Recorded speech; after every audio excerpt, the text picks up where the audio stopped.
Mga ka-Sa-Wild, tingnan ninyo ang ginagawa ng mga taga DPWH sa mga kalsada natin.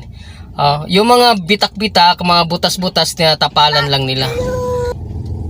Pero yung tapal nila, pagkatapos nun, maumbok yun. Paano masabi? Kaya yung mga sasakyan, pag dumaan doon sa umbok na yun, delikado yun kasi magugulat din yung driver, minsan mamimreno ng bigla. Hindi ko rin sa kanila maintindihan, bakit hindi ba pwedeng ipantay doon sa dati?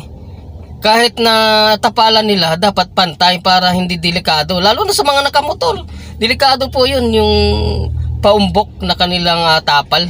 Basta lang sila makapagtapal. Bigyan nyo naman kami ng pagkakataon na makagamit ng kalsada na maayos.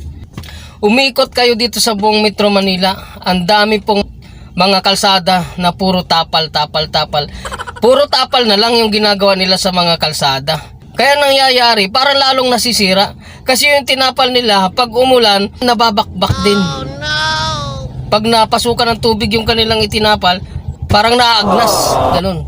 O magiging butas na naman. Alam niyo yung paggamit ng magandang kalsada, para sa amin napakalaking bagay po niyan kasi makakatipid kaming lahat. Makakatipid yung may mga sasakyan. Makakatipid kaming mga naghahanap buhay dyan sa kalsada. Bakit? Maiiwasan po yung palaging nasisira yung aming under chassis.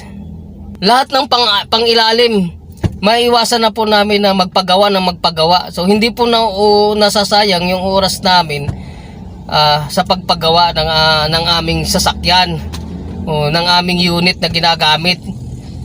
Magiging tuloy-tuloy po yung pamasada namin. Ayusin nyo naman para maiwasan na rin namin yung parito sa mga pagawaan. Hindi naman po siguro mahirap gawing matibay yung mga itinatapal ninyo.